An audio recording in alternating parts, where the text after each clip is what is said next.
What's up guys, I am the Squirrel's Nuts and I'm going to bring you a game on Damavand Peak.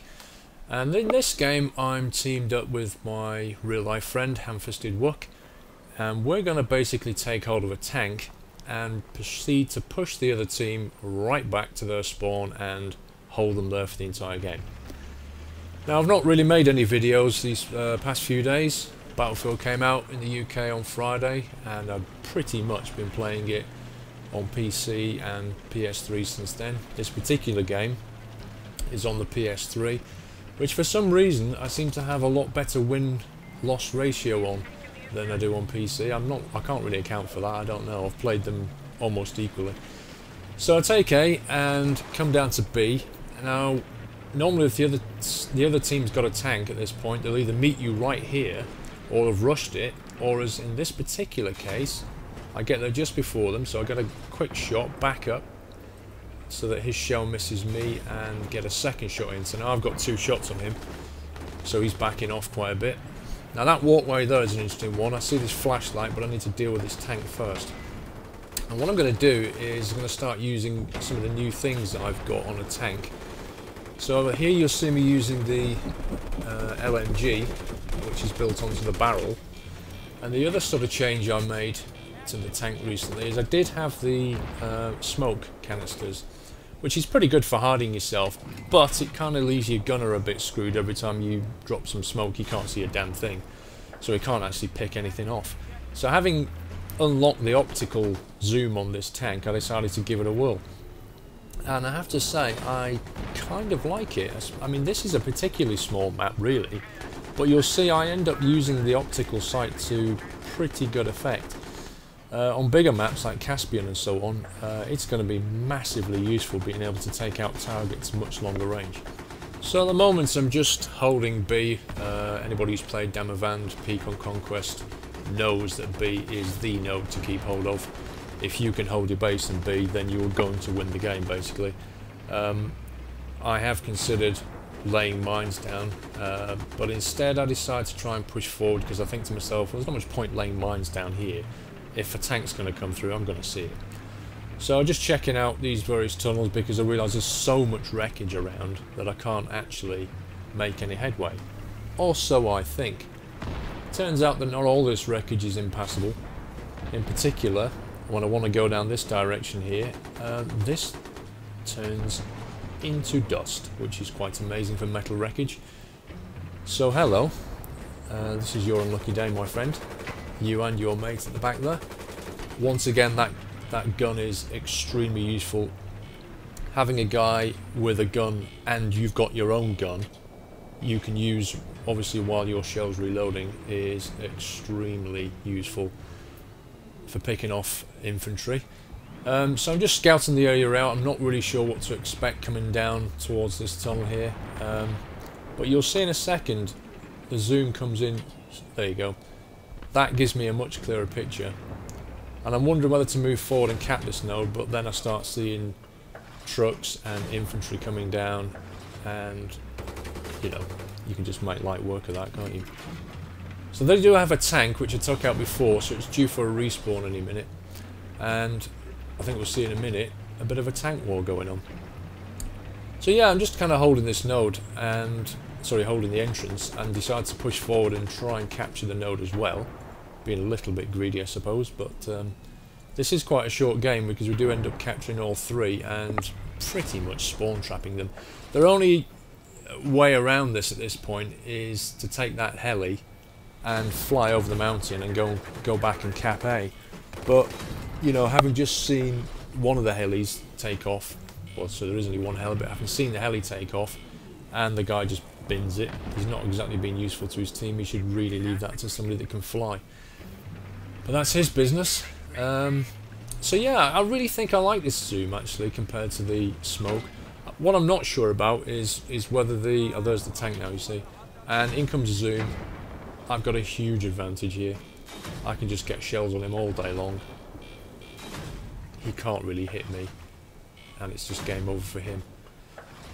Now what's funny about this is where that big truck is right there, there's a concrete wall right there, and as I shell it to make a hole in it, I take some equipment out. which I'm pretty much guessing is a recon spawn point. Obviously, you know, they want to spawn. That's a good tactical move to make, so they can get nearer to sea and try and recapture it. Unfortunately for them, they put it on a wall that I take out, and that goes with it. Hello. Bit of a shot from behind there. That really hurt. That took the tank right. Look at that. Took the tank right down, but my friend jumps out. He does a repair job while I shell just above this guy's head, and that's good night for him. Having another guy in your tank that you can actually talk to, we were actually on squad chat at this point, makes a huge difference in this kind of circumstance. This tank, you know, if I had to get out and repair it while having a firefight, we wouldn't last anywhere near as long as this.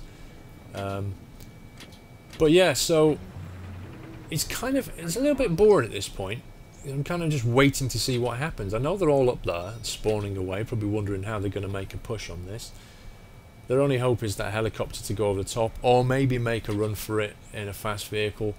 But pretty much every time they come down, either I take them out, or the various people with the engineers on this team take them out. You can see there's 3 just on my squad. They keep having a pop, but it's game over really. So yeah, the one thing I'm not sure about is whether the smoke will actually stop. I mean, I know in Bad Company 2 it used to stop the tracer dart from getting a lock on you, kind of reset the lock. But what I'm not sure is in Battlefield 3, oh, you see that top right there? Do you see that heli? You just binned it into some trees. What I'm not sure about is, will it stop, for example, a SOFLAM lock? So that's a laser guided lock, which is different to the heat-seeking lock. Obviously a smoke's going to stop a heat-seeking target, so anything that's doing an air to ground on me, if I pop some smoke, that'll stop that for a while.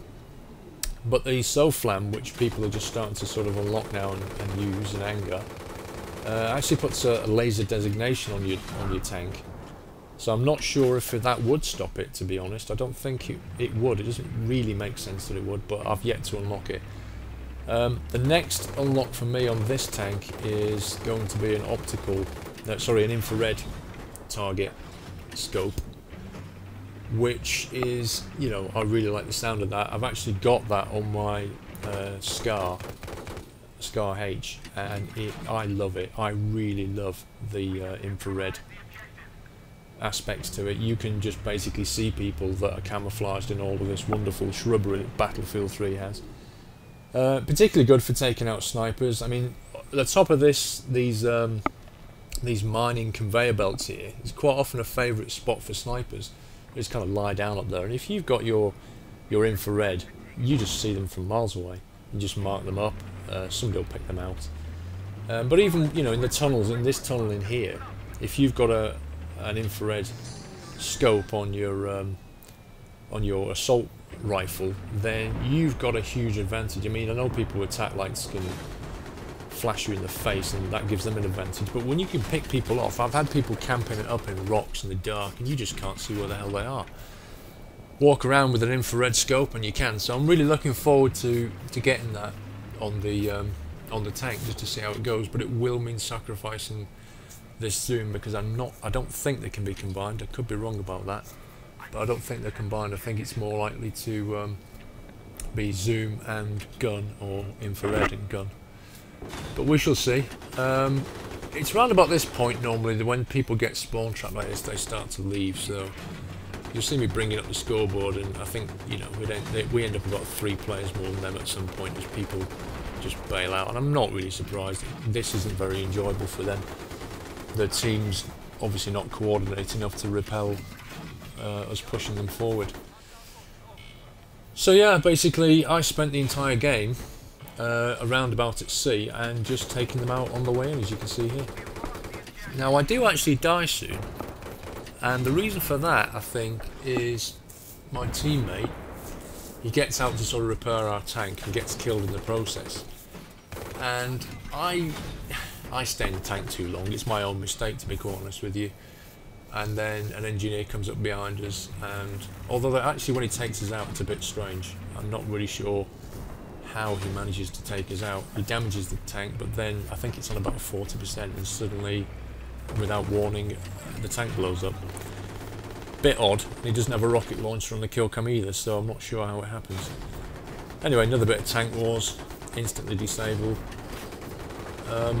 I do try to obviously get behind a tank when I shell it. That's the most favourable position. That's where it's weakest. The next one I try to do is get it on the tracks on the side.